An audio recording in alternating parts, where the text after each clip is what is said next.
Hello and good day to you all, my beautiful friends. I do hope you are well. Welcome to episode 117 of CrossButtonVR, our journey into the world of VR. I'm your host, Reece, and it's an honour to be joined by GamertagVR. Hello. Yeah, welcome. This has been Hello. it's been a long time coming, hasn't it? We have messaged back and forth. About Trying a to get you. year. About a year, man. It's been crazy. That's just embarrassing when you put it like that. About a year. Fuck damn. About a year. Yeah. Yeah. It's my fault. No, I think it's a mixture of it's a mixture. I don't think anyone's to blame of it. It was like I had him all prepped to come on, and then literally the week after, like the week he's meant to come on, that's when the fire happened, Oh, and then even before that, we was meant to get him on, and then one thing, I think you had like something happening as well, and it's just it's just been crazy. But I'm glad to finally have you here. yeah. Thank you. It's crazy. Thank you for having me on. Yeah, anytime. Right, so let's quickly jump straight into the whole gaff we have to go in with all this spew stuff. Anyways, but if you'd like to support us, please give this podcast a sub on the service you're using. If you're watching us on YouTube, please remember to hit that like and subscribe button, and why not leave us a comment too? You can find us on Twitter and Blue Sky at CrossButtonVR, and now also on Ko-fi, which is like Patreon but spelled coffee. Well, Yeah, that's right. Yeah. The whole thing is to buy you a coffee. Yeah, buy us a coffee. Yeah. But yeah, you can go there to support us, and it helps pretty much pay for the service we use to keep the podcast going. And a big shout out to Phil, who has now just joined as a monthly member alongside Golu. So thank you so much, Phil. Well done, Phil. Yeah, well done. Right, we've got a lot of questions for you, similar to what we did with the previous episode where we had Brian. We went through a whole lot of questions, and we got our community to ask a lot of questions as well. So, I mean, yeah, we're probably going to be here a while, so I hope you've got some time. Okay. Hopefully it's not 2.5 hours again, because that was not fun to edit. I don't ever want to do that again. Yeah. Okay. Well, hopefully there's not too much editing, but yeah. No, it was absolutely fine. It was just more the compression time. It was like, leave the computer on and just come back to it later. Yeah. But anyways, we'll start off with the easy questions that we have ourselves, that we usually ask anyone that comes on, devs, creators, just any person that we've got time to ask these questions to. They're not too strenuous, and hopefully they shouldn't annoy you too much. I feel like I'm entering a test, but okay. Oh, well, it's fine. One of them might be. Okay. No, I'm joking. Anyways, first off, because we haven't dived in it, but just tell us a bit about yourself and who you are. People call me GT Online, I guess, because it's easier to type than GamertagVR. Got into VR in 2016. Didn't start uploading until November 2017. Wished I would have started earlier, but I just, like most people, you just don't consider yourself as someone who could do something like that, you know? Like you see a YouTuber and you think, how could you ever do something like that? I'm not as interesting as that person, that type of thing. Yeah, whatever it is, man. You know, you just, when you see what they do, you see what they do and you think, that's really good, you know. But yeah, it was more of a case of like, I had no one to talk to about VR. In general, I kept bringing people around my house to play it. And then one day I pressed the old share button on the DualShock 4. And I had a YouTube channel anyway, like most people do. Not a channel, but a YouTube account kind of thing, to be on YouTube and leave comments and stuff. Because there was a couple of VR channels I supported a lot and always commented, always shared their content and stuff because I wanted them to do well. And they did do well. And that was it really. Just started streaming to like 5 or 6 people a night. Just my wife would be behind me because the old PSVR was really cool because you had the social screen. Yeah. So we had that on the main TV. She would sit there drinking tea or whatever she's doing, and I'd be playing the VR games. We used to have some really cool evenings. And then one day, IGN reviewed a game called Doom VFR incorrectly, and I was basically playing the game in the way that they said couldn't be played. And the viewership just kept climbing. She couldn't believe it. I couldn't believe it. And then I was like, wow, like maybe if I actually put some time into this and like, you know, live stream more regular, something will happen. So all I did was live stream for like 2 years constantly. I never made any videos really. And then it was just such slow growth, live streaming and stuff, you know. And I get it because live streams are good while they're live. But then after the point, you know, very regularly there's a live stream blow up. Like, I think only Saints and Sinners was the only one that went over 100K. All the others would sit at like maybe 5 if they were lucky. Then Twitch or YouTube? Just on YouTube, man. Okay. Like I've tried, dude. over the years, man, I've been Twitch. I've done Kick. TikTok. I haven't done Kick. Kick's the only one actually. Yeah, I haven't done Kick. What What else did I do? I did a weird one called Live It, which was like I think it was like a Chinese one, and they paid me like money to do a certain amount of hours a month streaming just whatever I wanted to, not necessarily VR. So I used to just play Modern Warfare because I was pretty good at Modern Warfare and first person shooters on there for a little while. But that was crap, man. The community was like, how can I put this? It was almost like all the viewers were just people on the platform. Do you know what I'm saying? No one would I don't know come to the platform. No one would find it. Yeah, and like the money on the platform just seemed to recirculate. You know, like they would give you these things to give out, and then people would spend them on other people or back on you. And I did it for a couple of months, and I was like, this is pointless. I need to like just focus my energy on YouTube, you know, because that's where my community was really. And then yeah, like 3 years ago, joined a developer, left my railway job of 20 years, thinking I made the most incredible decision ever. Wife supported it, and then they got rid of me 6 months later, so I found myself jobless. Oh damn! Yeah, that was really scary, dude. Where did you join, if you don't mind me asking? Or if that's you allowed to say? I mean, you could find the information if you wanted to, but it's not. Yeah, I mean, because at the end of the day, whatever happened. Yeah. Looking back on it now, at the time, I was so angry. I felt like my heart break. I felt like I'd let my whole family down, and it was very scary. So yeah, you know, and then I went full force into this. Haptics were really cool because I was a Haptics ambassador for them for a little while. So I used to make like 20 pieces of content for them a month to keep things going. That was basically covering my bills. Yeah. So and then I mean YouTube now, I still don't really make enough money on YouTube to survive. You know, I've got my own company that does marketing. I do playtesting now, paid playtesting now and again. But yeah, like because of the lack of sponsorship videos, I do because I'd rather be genuine on what I want to say. It's very rare there's a developer like just sponsor me to show a game. You know, it's exactly. like it's always like there's a catch. Like, there's always a catch of a sponsor. It's a catch or the game's not good enough, and if it's not good enough, I'm not going to make it look good. Yeah. You know, so and that's my choice. I don't, you know, everyone else does what they want to do, and that's great. Because at the end of the day, I understand you've got to pay the bills, you know. And for the first month, this month, it's like, wow, like things are a bit tight, you know. I don't really ask for patrons. I don't really ask for channel memberships. It might be something I might have to try and do, but I don't really know how to do it. But yeah, otherwise from that, I'm very lucky to be in the position I am. I try and work hard every day and really enjoy it. And I just, you know, VR's still not lost its magic for me. I think it's just incredible. Yeah, I love it. Like, I'm in it every day. I played 4 games today. Yeah, I did 4 games today. Like, just, you know, I'll give some feedback for a couple. I've actually accepted a sponsorship for one game that I tested for like an hour because I wanted to be sure, you know, because I just want to be sure. So that's cool. You know, I've actually got one sponsorship.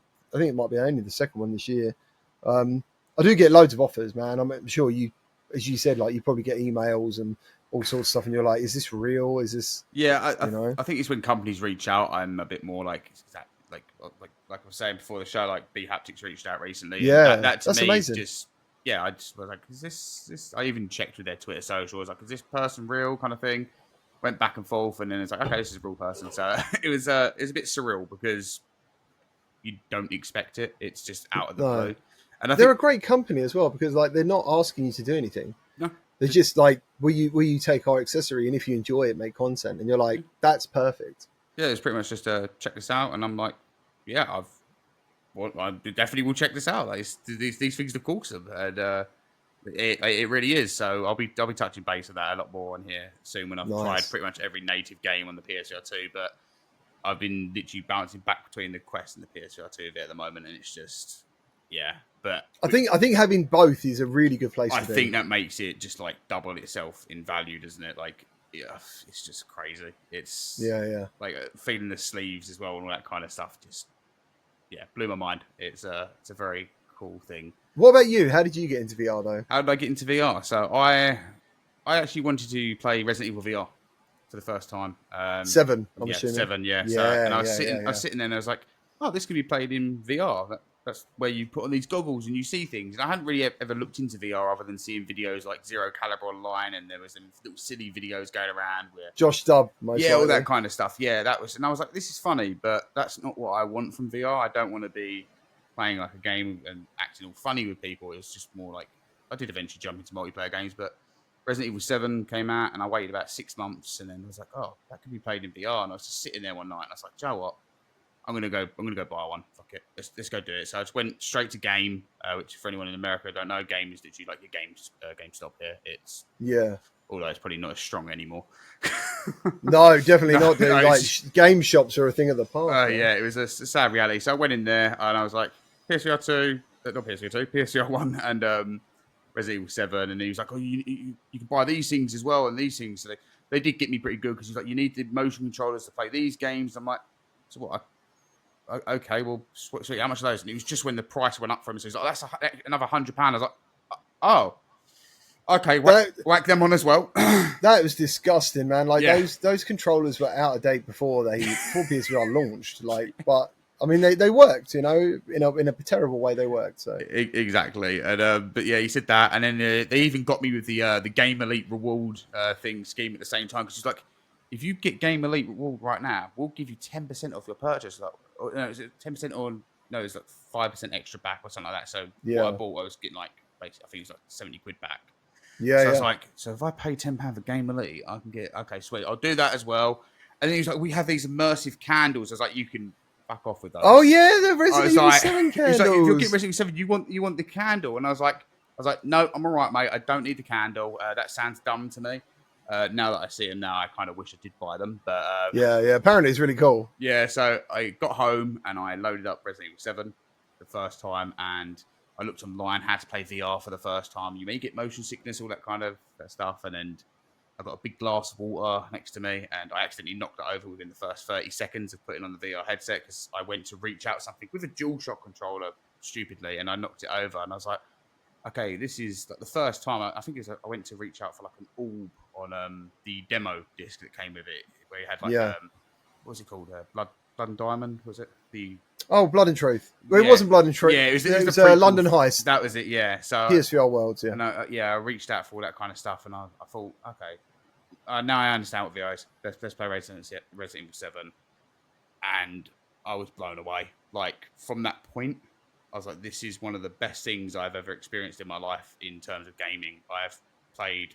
Felt like the future. It was insane. It was just incredibly insane, and like, I think my biggest regret for VR, though, I don't usually go to this, but I've thought about this quite a lot, is that I never stepped away from PSVR. Like when Quest 2 came out, things like that, I didn't go, I'm going to go buy one. I just stopped. I just didn't buy anything else, and I really regret that decision. But no, absolutely love Resident Evil 7. Played through the entire thing in VR, then carried on buying loads of other VR games. It's been I just realised I've still got these hanging right up to my PlayStation. Look at that thing. It looks like it's never been used. Look how clean it is. What year? I'm trying to think what year these came out. Like on PS3. I want to say 2013, but I think I'm wrong. Was it the Move? It was PS3. Yeah, Move, they did. wasn't it? Yeah, they did the Move, and then they did all the kind of games that were compatible with it. I remember Killzone 3 being one of them. I never tried it. I always wanted to, but it just seemed very stupid. Man, they weren't that great. They were right. There was like some archery games and stuff. It was a bit like Kinect, but shitter than Kinect, if you know what I'm saying. Like, and even Kinect died. Kinect was pretty shit as well. That's a surprising thing. Kinect had a real like quick wow factor though. You know, like anyone could just jump in front of the TV and start like playing a game. So it's a really great idea. But yeah, there was just no software for it anyway. Yeah, it's pretty much dead out the door. I remember going on a Boundless Gamers podcast, and they were showing me this Kinect demo thing where there was like, it's basically you would pass a drawing through the screen, and it would take the drawing and it would be like talking back to you. Yeah, it never happened. It looked like it was fake before it was even a real thing. I can't remember what it's called, but I'll have to find it out and mention it next week or something. But it was just, it was absolutely ridiculous. But VR had that. It had them moments where I kind of like, just like even like smoking a cigar on a London Heist. That was just so surreal. Like I was like, I'm actually blowing out smoke here. This is crazy. And have you ever tried big head mode in London Heist? No. So he's one of those. I actually checked it the other day. Like it's only just about hit 5K views, but there was like a cheat code you could put in, and every character had a giant head. It was so funny in VR, man. It is hilarious because you got like that brick top dude in there. He's already got a big head. Yeah, like honestly, they're massive, like massive heads. It's really funny, especially the bit when you get like spoken to on the chair by the bald guy, because his head's just so fucking big. It's so funny. Does it wobble or anything? Does it have weight behind it, or is it just? No, they've just got giant inflatable like heads. But it's just funny. It's just funny. So I mean, I know you've kind of got into what made you get into VR, but like, similar to me, like my decision to go buy a VR headset. What made you just want to go out and buy a VR headset? PlayStation did a demo in April 2016 at London Tobacco Docks, and I'm always interested in peripherals, like add-ons, new ways of experience and stuff.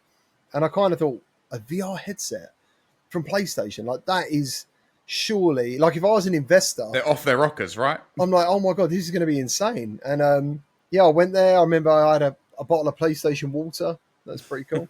And played these demos, and it just felt like the next big thing. It just felt like the most incredible gaming experience I'd ever had. So yeah, that was it. It certainly gave that as well, though. That's the thing. Like, and I will say, like, when I got the PSVR 2 and I put that on for the first time, I was like, this is the jump that I wanted, because I've been playing the PSVR 1 this whole time and didn't go over to. I never tried. Oh, okay. I never tried a Quest or anything. So, like, my next thing to jump up was like experiencing inside-out tracking as well and all that kind of stuff from light tracking. It was like the most revolutionary thing I've ever experienced in my life, right there. So then, I think the first game I jumped into was Cactus Cowboy. I don't mean it in a bad way, because it is actually not. It's not actually a bad shooter. It doesn't look the part, but it's actually got quite good shooting mechanics. Yeah. And I remember streaming it because my brother wanted to see like the VR stuff as well. And I played Resident Evil Village, and again had that same blown away experience at Resident Evil 7 game all over again. It was just. That's the thing, like why I love PSVR 2, and I hate the way they're treating the store with all that bad crap they put on there at the moment. Oh, the shovelware shit. Like, that's where you go for some really high quality experiences, Yeah. Like, I still hold out hope for more hybrid games, but we'll have to wait and see. But I mean, I was incredibly excited for the PSVR 2 alone, just for Firewall Ultra. Oh yeah, of course. Because I actually got addicted to Firewall 0 Hour. I mean, like, truly addicted. My PSVR 1 broke so much so that I went out and bought another one while the other one was sent off for repair. That's how addicted to this game I was. I even met my partner in Firewall 0 Hour. So we used to play the game all the time. So we both pre-ordered the PSVR 2, hyped for Ultra. I've never seen her be so disappointed in her life when she played that game. I tell you, it was heartbreaking. Oh no! Yeah, the amazing aim controller though. Oh mate, that was the best thing ever. That right there. I've still got mine. I've just seen it. I was so happy to see that my one survived the fire. They've sent a thing back. This is going into storage. I'm like, yes, thank you. Yeah, crazy. Yeah, great bit of kit that was. But yeah, so what excites you most about VR? I guess we still don't know where it's going to go. I think that's the main thing, like I try and think ahead, and I just don't know, because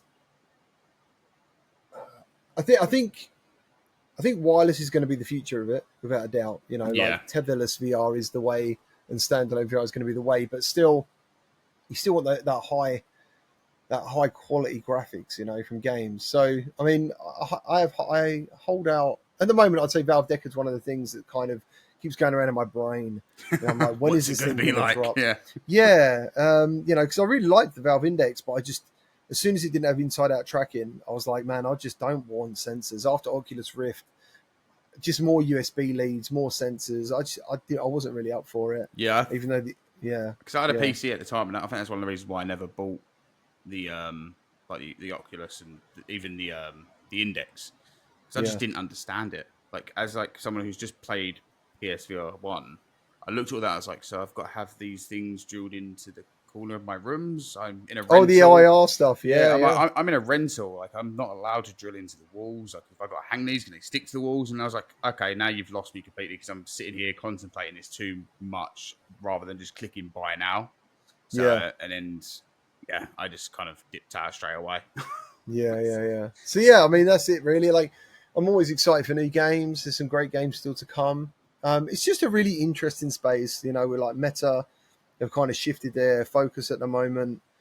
You know, we've got some games coming, but like at the moment they're really focused on AR and stuff Which like is that. When it interesting. was MR, so yeah, I don't know. I'll just cruise along. Really, Just just see what the next thing comes. What's new? yeah, just try and have a good time. Yeah. Yeah, So it's all you can do. It's like I've always said: if something isn't fun, then what's the point of doing it? So, exactly that. um, so what do you think has kept your passion alive for VR for so long? The community mostly, to be honest. I'd Like agree with that. I'd agree the with that. community is amazing, dude. Like yeah, I mean, I've just said to myself, I want to start streaming more because I stopped streaming for like 6 months, and I tell you what, it was actually podcasting that burnt me out a bit. Live streaming and podcasting together. It's too much talking back. Like literally, it's different. You don't get that minute of break away, do you? Other than when you're editing. Yeah, and I feel like even though I feel like I'm quite a strong character and outgoing, like if you have a bad day at work and then you've got to be on stream, you're not gonna. I don't want to go live and be miserable to everyone. Yeah, or be fake because you don't want to do Yeah, that either. You obviously. want to be yourself, and Yeah. Luckily, the game you're playing like kind of cheers me up, but then there's all these other stresses. You know, you might have a technical problem, or for which if it's example, VR, you're going to. that happens. Streaming to PSVR 2 and Quest was like using text to speech. So I'd have the game audio plus the text coming in.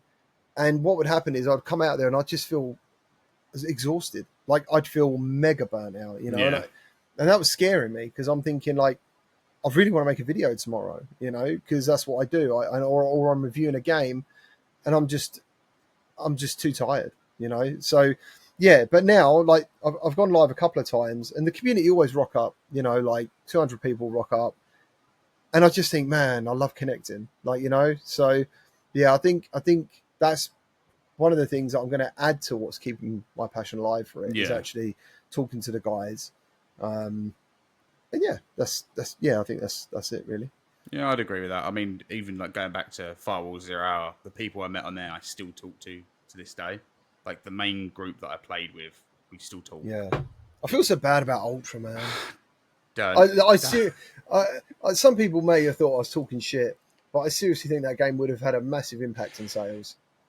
Such a huge If they did impact. it right, literally. So genuinely, when I say like a day after that came out, me and my partner played it once, and then we had issues, and then issues with the game, not ourselves. Yeah, yeah, yeah. Yeah. We were actually fine. It didn't ruin our relationship, even though Firewall pretty much made it, but it didn't ruin it. But yeah, so we literally played it, and then we was like, okay, we'll try again tomorrow. Maybe it's going to pick up in people going to be on there. It's going to get us to lobbies quicker.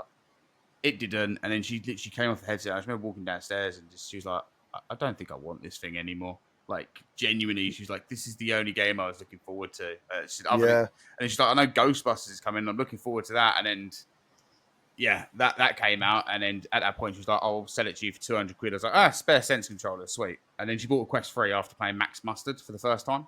Yeah, And she great put her in game. Max Mustard, and she was like, I really like this. I went upstairs, take the headset back upstairs. I came back down. She's like, okay, it's coming tomorrow. I was like, what's coming tomorrow? She's like, I'll do the Quest 3. I was like, oh, that was quick. Like, Yeah, just yeah, and she loves it. She absolutely loves the Quest 3. She plays like Beat Saber and things in there, but she jumps into breaches quite a bit every now and then with me. Whenever I go on there, she'll jump into mate, she breaches. sounds cool. She sounds cool. She likes her VR games, but she's mainly stuck into MMOs at the moment. So she's back in playing her MMO phase. But yeah, no, it was crazy. No, I mean, I think that's probably another thing that's for me that's kept me quite passionate about VR. Is like this VR in a sense kind of changed my life. Like I didn't have my partner, I didn't have all these friends that I met on this game that I still talk to today. Yeah, I Yeah, had work colleagues, and obviously I had like, friends I would hang out with, but I didn't have this group where we all shared this huge passion for something. And I don't know, VR community is incredibly passionate, and I think sometimes that comes across quite aggressive with their oh passion, and man, and I think sometimes they shoot themselves in the feet with how aggressive they can be. Like there's not even any mannerisms to it anymore. It's just pure aggression sometimes, and it's like devs see this, just there's yeah. other people on the other side of that keyboard and that screen you're talking to. So just bear that in mind. We're a strong community, but yeah, Yeah, I think calm it's down the that anger. the entitlement is the bit that annoys me. Like I hate to say it, but when the PSVR crowd, and they are easily the most verbal, and I think they feel they have to be because they feel like they're the underdog. Maybe, they see lots of games and it's not coming to PSVR 2. But I mean, hopefully by now they've realised a lot of games do end up coming to PSVR 2. Yeah. And normally it's a better version. But yeah, like the other day, there's this guy who's just like PSVR 2 support with massive exclamation marks, and I was like, dude, where is your manners? Yeah, I saw that comment. I saw your Not even a please, and not a please. even a yeah. And I'm not saying like you have to beg, but like No, just as you said, he's a real person sometimes Yeah. behind that. it's So- not a faceless post. There is somebody managing that thing, and they have to come in. They have to see that shit every day, like just pure Yeah. aggression.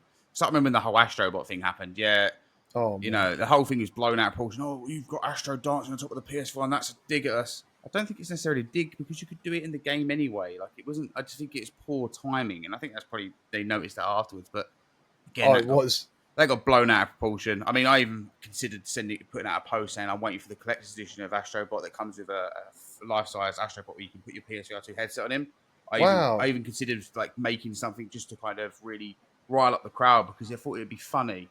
Yeah. But I was like, no, that's in poor taste. And I mean, and the reason I thought it'd be funny is because I just saw how much aggression there was, and I'm not an aggressive person. Like when it comes to these things, be passionate about it, be happy about it, And I think I do think you are right. When PlayStation, like PSVR 2 did come out, I did notice it kind of the scale go up a bit more with the aggression. And I'm not saying the PSVR 2 community is bad because I'm part of that PSVR 2 community. Like I love the headset. It's one I use every single day. But just we're all one thing. VR is one thing. Stop fighting is what I'm trying to get at. Yeah, I mean, I'm getting tired of seeing it on Twitter. I look at Twitter and it's like, Russia's better. I was like, fuck off. I think as well with PlayStation, they're more like you see the fanboys, Nintendo, PlayStation, Xbox, and I think a lot of people who use Quest don't necessarily sign up to that kind of like game war thing. They're not really, because to be fair to them, they are getting the games. They're getting all that stuff. So you don't really see much of There's nothing for them to fight about, is there? You don't really see much of it, no. Like but you do see the opposite. You see like, well, this game's rubbish on Quest. It'll look better on PSVR 2. All that stuff, and no one is saying you're not right. It's just exactly. delivery. The delivery could be a little bit nicer. That's all. I've been. I've done it. I think we've all done it. Like I think even before I had a Quest 3, even I was kind of supposed to go.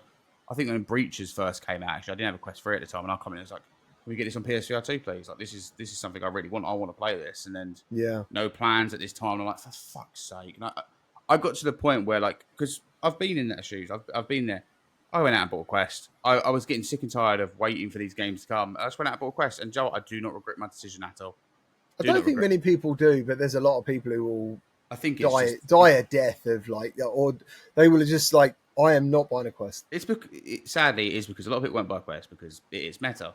And some people disagree with all that kind of side of stuff. Yeah. And it is what it is. I mean, I think I think the PSVR 2 library is really good.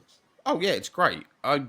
There's not been a time I've not played a game on the PSVR 2 and I've not I bought some really terrible ones like Deadland 2. I'm looking at you guys, stop releasing games. What the hell is Deadland 2? I think it's Deadland 2. Was it Deadland 1 that was on the PSVR 1 where it's like you're running through a forest, you just have to tilt your head? Oh my god, I remember that. They made a sequel. Okay, they made two. They made Deadland Polygon and Deadland 2. I remember reviewing Deadland Polygon. It was trash. They're like mobile phone games in VR. These are the games that should be on. Like these are the games you'd argue that would be on Quest because they feel very mobile. But no. But I mean, without the refund policy, these guys must make a bit of money. And that's the other issue. Like, Sony really need to bring that into place because I bought it on sale for $199 and that was even too much. Fucking hell. Yeah, exactly. He said to me, reload your gun. And I picked up the gun and was like, where the fuck's the magazine? This is Universal where we put magazines. It's either on our back because of Half-Life Alyx or it's on our belt in front of us. No magazine. I was trying everything. I could not reload this gun. And it wouldn't let me go past the tutorial to play the game. So I just uninstalled it. I was like, this is a joke. That's the thing about VR, man. Like, and part of my playtest and a lot of the stuff is, you need things to work how people hopefully think they will work. Yeah, exactly. Because if you add friction, it's valuable. I would say every minute in VR is more valuable than a minute of sitting on the couch just playing a game. you know, because you kind of shut off from the world. You know, this is all you're doing, so it really needs to matter. Everything needs to line up and work really well. And I went through Steam Next Fest the other day, and it's kind of like what you're describing. It was kind of like that. It was like an hour of just pure friction. There was a couple of things in there, but ultimately, man, I went in there like buzzing. I'm like, I'm going to make a video today. I'm going to feature 20 games. I'm going to rank them. You know, they could be, it could be quite a funny video. And after an hour, I was like, I'm just going to, I'm not doing anything anymore Thursday. I quit. I'm done. This isn't my thing anymore. Oh, it did. Back to the NES. Like, yeah, no. Yeah, it was harsh. I tried Next Fest last year. I don't have my PC VR cable, and with the internet where we are, it doesn't have. I don't have a modem up here to actually connect to do it wirelessly. So yeah, I'd like to jump back into PC VR, mainly to play Bootstrap Island again because I miss playing that. So, yeah, it's a good game. It's one of my go-tos. I still need to that and Gun Club. Not Gun Club, Gunman Contracts on Half-Life Alyx mod. Yeah, yeah. I can't wait for the actual game. Same, that blew my mind. Yeah, it's crazy. So, what's a favourite game in VR that comes to mind? One that's stuck with you, and all this time that you've played, and you go back and you go, Joe, that's still something that I think was good. I mean, I hate to say it because everyone probably thinks Saints and Sinners. No, it'd be Half-Life Alyx. Oh, okay, fair play. I jumped into Half-Life Alyx I made a video when there was not much going on at the beginning of the year. I kind of went back and started. I did Medal of Honor, Above and Beyond. Like games with big budgets, you know, like necessarily flopped in some ways. I was actually thinking about getting into Assassin's Creed. I did play it for an hour the other day. I've still not finished it. It's such an impressive game. It is. It blew me away for the Quest, I tell you. That was one of the first games I got on the Quest as well. So to see a game like that on a mobile headset, I was like, why? Oh, it is really cool. Good. But yeah, I would say Half-Life Alyx. I went back into that and I was like, I can't believe it's come out in 2017. Yeah, it's still such a great game. So yeah, that's probably the real. Like if I think about VR, and I think that's for most people, Half-Life Alyx is the game that pops in my head. Yeah, I mean, I still go back to Saints and Sinners because I think that was the first VR game that truly blew me away with what you can do in VR. Yeah. As opposed to everything else I was playing at the time, like just scaling up the side of a building, jumping off, stabbing a zombie in the head, grabbing its head, and all that kind of stuff. It's like, this is insane. Like, and I think that's still stuck with me. I wasn't a big fan of the second chapter 2. I'm going to be honest with you. A lot of people weren't. Didn't really see the point of it. Yeah. Should have just left it as one. But yeah, it felt like DLC more than a game. Yeah, they just kind of tacked it on, didn't they, for no reason really? It seemed, but I think one of the games that like I don't think I really made any content on, but I really enjoyed was Boneworks. Like I probably did make a video on it, and everyone was like, "It hasn't got a story, it hasn't got a campaign." But I felt like it had a campaign and a story, and the soundtrack is still the best VR soundtrack of all time for me. I think I played Bone Lab. Bone Lab was one on the Quest, yeah. Yeah, I played that one, and that was pretty cool. It was pretty cool. You know, like the physical interactions in those games are next level. But some people hate it. Some people hate the idea of trying to climb a ladder and like arms get stuck in the ladder and all this stuff. Like it's jank. Yeah, but I love it, man. I thought it was really cool, and playing it in co-op or multiplayer is like phenomenal. Messing around with mods and playing Mario Kart in there was pretty cool on Rainbow Road. Like I was in there with Benjo. He was the Iron Giant, right, to scale, yeah. And I am this little like. Could you climb it? No, I don't. I can't remember. I was going to say I don't remember trying anything, but like, I was like this anime girl who had very bouncy boobs. I think I've seen this video. Yeah, it's just a clip. How weird is it that I've seen it because you mentioned that bit, and I'm like, I think I know what you're on about now. Yeah, I was like looking in the mirror. I was like, oh, look at these, and they moved, and I turned round, and honestly, I know he was the Iron Giant, but the look in his eyes, he was like, "Come here, you!" And just these massive. I was like, "Whoa!" Like it was just a bit too much. Yeah, I mean, I was like, I'm still in here. I am this person, and you're a massive giant. You're not GT anymore. Basically, yeah. You're my waifu. He kind of forgot that I was a person. So yeah, like that's one of those things that I've got so many great memories in VR, and that was one of them. That was really funny. That's cool. I've not played Boneworks and all the mods on it. I've not tried that. There is actually one video of yours that I did watch, and it kind of blew me away because you did a video on Dying Light. the how to get Oh that modded into yeah. VR, and I was like, ever since I first started playing VR, I always wanted Dying Light in VR because it was one of the games that me and my mate played. We literally played it on PC, then we played it again on PlayStation. We played this game so many times. Every time he used to get onto his game, we played Dying Light. And I saw it in VR, and I literally sent him the video. I was like, "Dude, you've got to see this. You can play Dying Light in VR." He's like, "Okay, I need a VR." He didn't buy one, but he's like, "I need a VR just for that."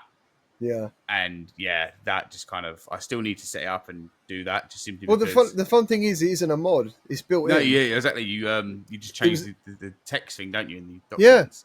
They had an Oculus runtime in there, which is just crazy. Yeah, and when I saw that, I was like, "You can do this? I didn't know about this. Why am I only seeing this now?" And then you started the video going, "I did this video like years ago, and now I'm redoing it again." I'm like, "Oh, why didn't I search this? Like, I could have known sooner." That's exactly what happened. Yeah, that's right. It was maybe about 6 months ago. I think Yeah. I thought, why is no one talking about this still? It's so cool. Yeah, Yeah. and I didn't see it previously to that because at the point when you originally done the video, I wasn't interested in PCVR. I hadn't had a Quest or anything like that. It was more so just me still playing PSVR 1 or PSVR 2. Yeah, Whenever yeah, you did the original video, I wasn't into that point yet.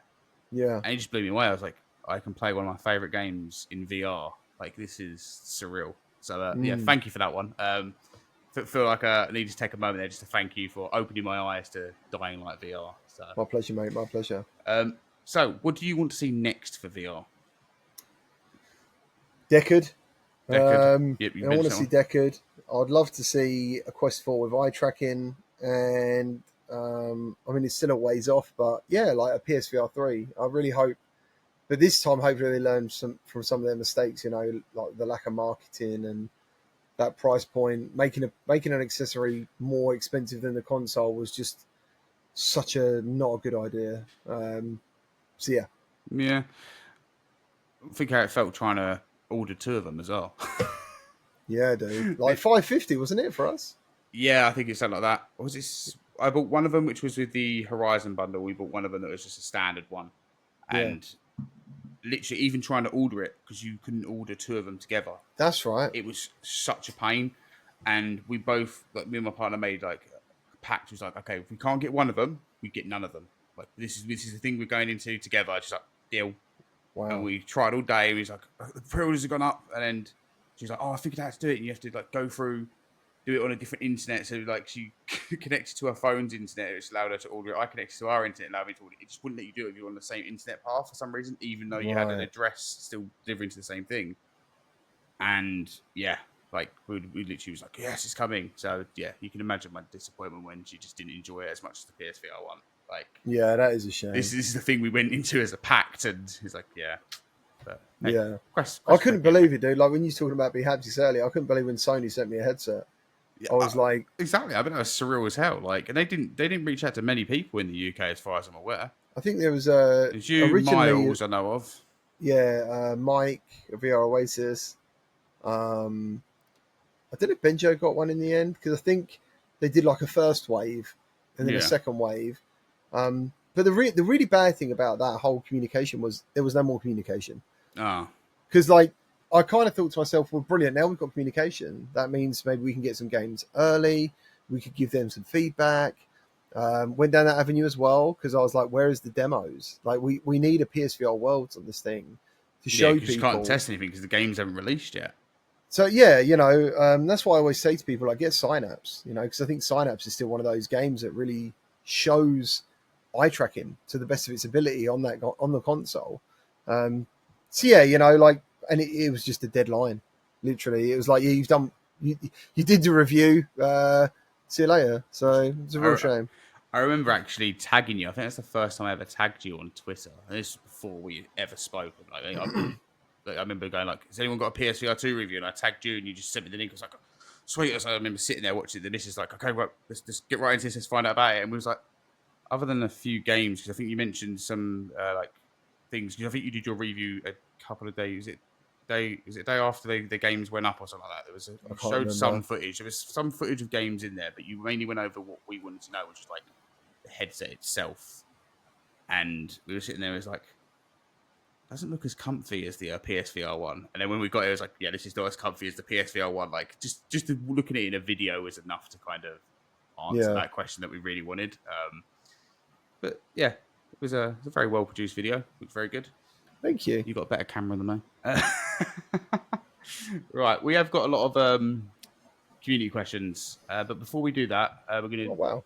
dive into a quick little sponsor. We don't usually accept a lot of sponsors, but this one had a giveaway to give to the community, so Awesome. we thought, Joe, what? Let's take that. So I'm going to let a little video play now, and you'll see that and all the details on how to enter. Do you feel like your aim suffers in VR first-person shooters? Are you missing those shots that could have won you the game? Well, if so, today's sponsor, VR Tactical Gear, has something for you. The Armory R1 is an injection-molded VR gun stock, meaning it's high quality and lightweight. Many stocks on the market take hours or days to adjust to due to their magnetic design, but the Armory R1 has a resting pad, meaning you can quickly realign your weapon for shots. The stock comes in 2 colours and is compatible with the PSVR 2, Quest, HTC Vive, Valve Index, and even the HP Reverb. You can quickly swap out the adapter to make it compatible with your headset, meaning you don't need multiple stocks. Also, thanks to VR Tactical Gear, you have a chance to win one of these stocks. All you need to do is leave a comment below with the colour you want and what country you're from. We'll be announcing the winner in next week's episode. Best of luck. So, okay. First question we got was someone on Twitter. And he said, ask him, when will he deliver chicken dinner to the bald VI guy as promised in this tweet? And he actually copied in the tweet. And I went back and I said, I don't really want to refer to him as the bald VR guy because I speak to Mike every now and then. So I actually went back and tagged VR Oasis. But yeah, have you ever got the chicken dinner for Mike? I did. No. Oh, We've eaten chicken so many times together. I'm trying to think. Have I actually paid for his chicken dinner? I will do because I think I said something silly like PSVR 2 is going to be 10 first-party games by the end of the year, and we didn't even get one. So, yeah.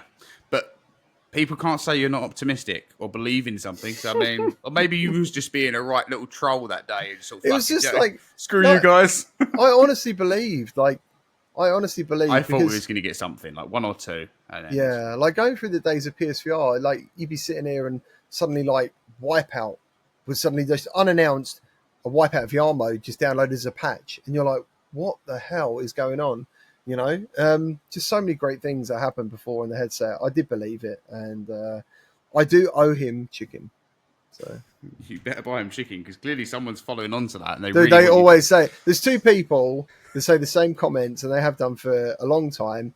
There's one guy who always says, "When are we get this game's really good, but it's not as good as Bravo Team, right?" Always brings up Bravo Team. Always asks when we're going to get a sequel to Bravo Team, and the chicken guy. Like they are. Yeah. Do you remember the name of the chicken guy?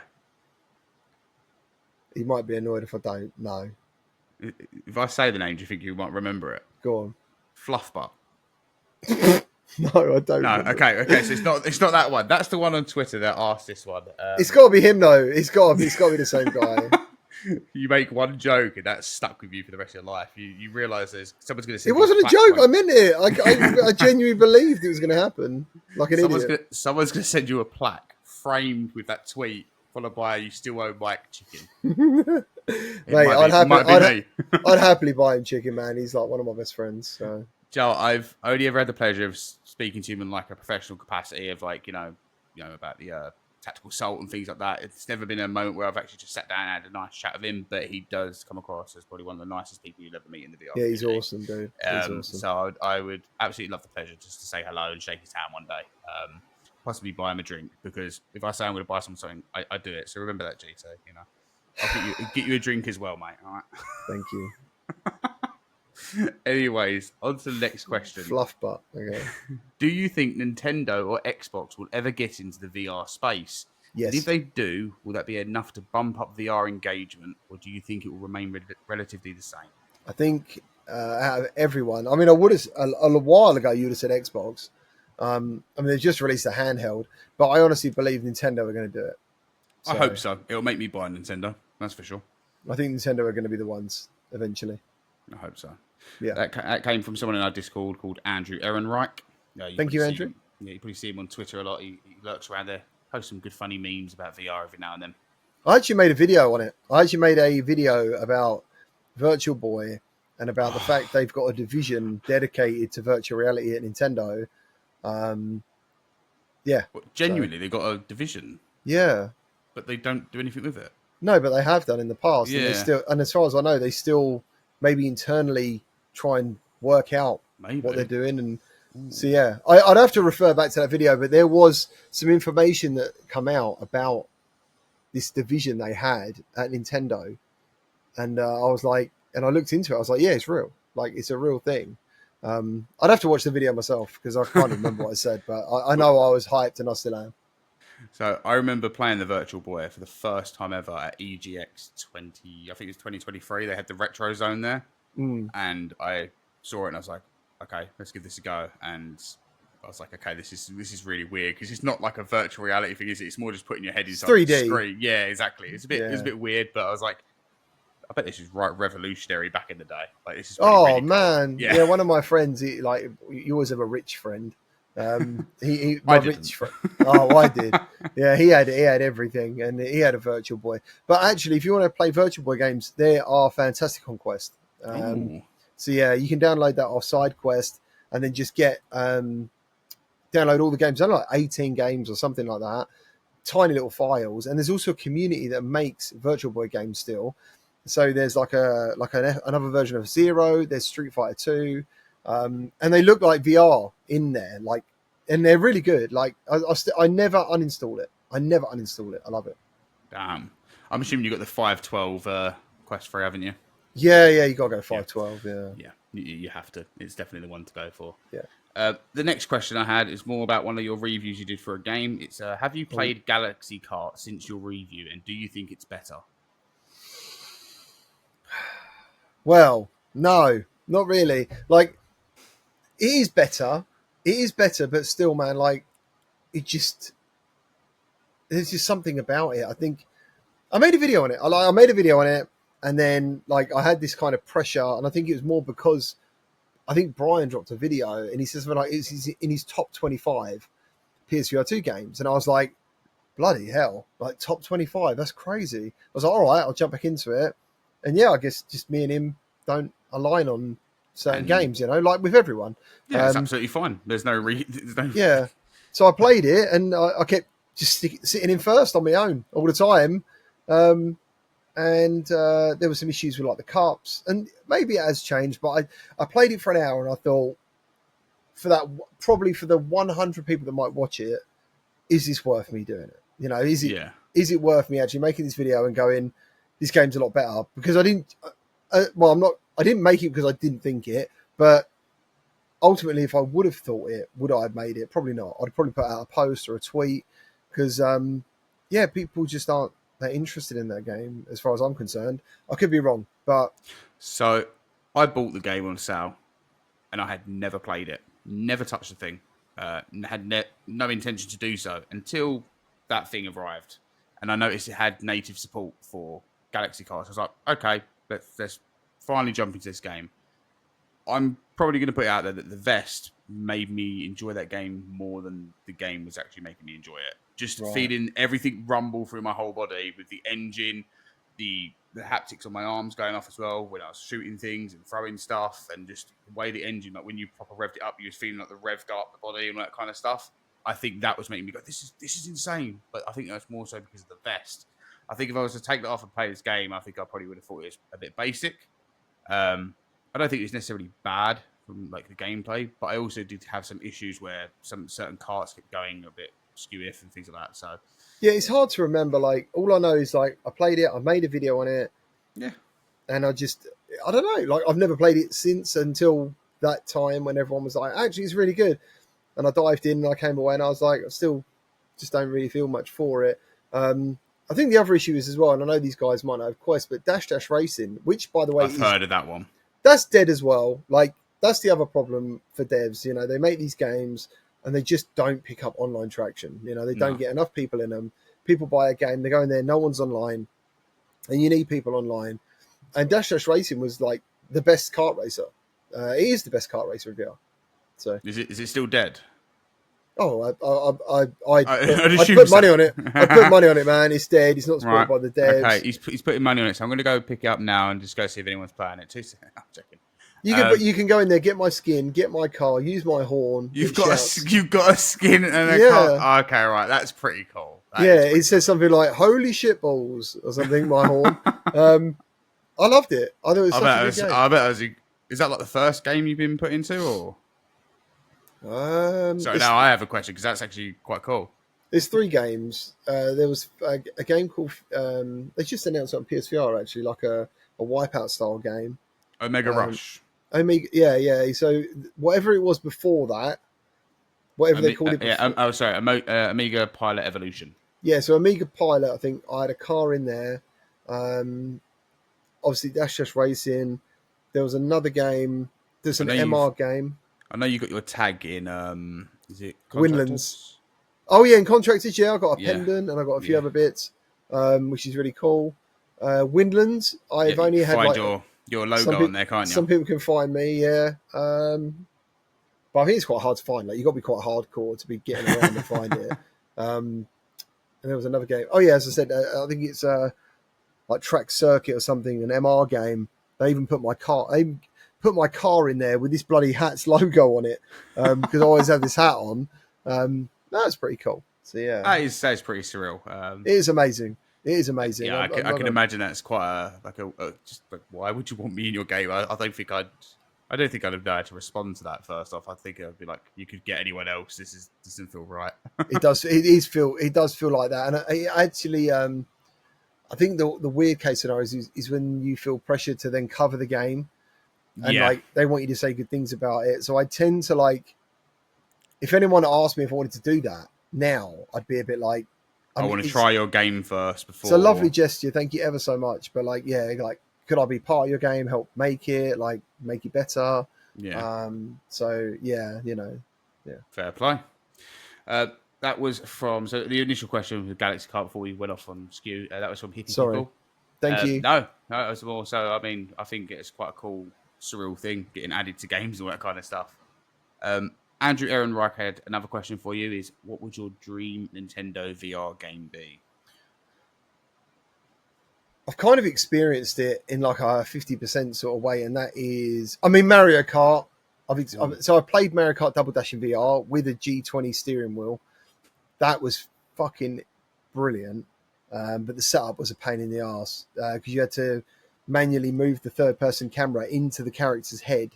But it was like a UEVR type of situation. I can't really remember, man. Like I made a video on it a long time ago. It was absolutely incredible. But Zelda for me, like Legend of Zelda, is always something. I think I remember watching one of your videos when you was playing Zelda in VR. You did, is it a short or something? I think I might see. I think you put it on Twitter.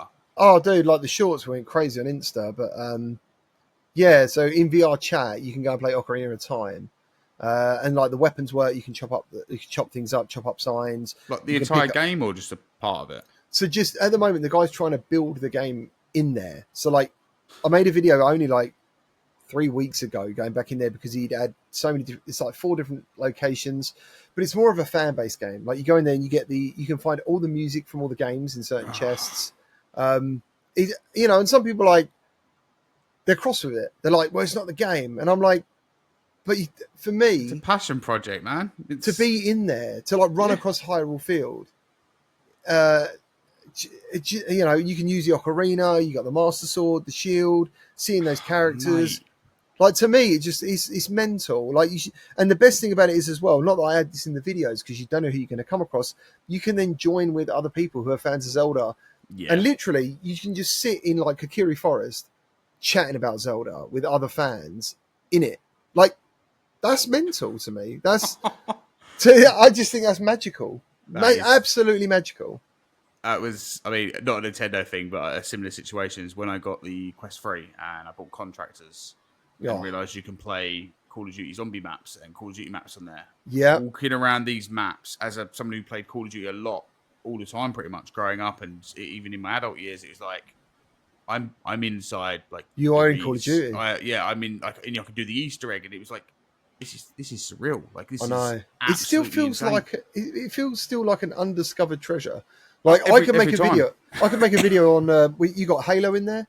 So you got that, and you had the Halo physics. I need you to do the Battlefront levels, and I've not jumped into them ones. Mate, oh my God. That was like the funnest day of making a video I've had in years.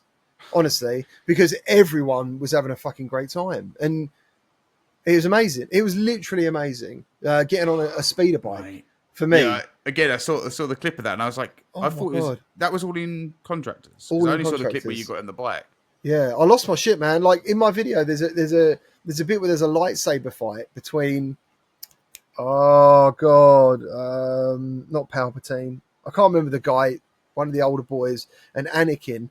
And I went into the room, and both have walked in, and one of the guys on our team, he's gone like, let them fight, let the duel happen. So everyone just stopped shooting each other and let them have a lightsaber fight.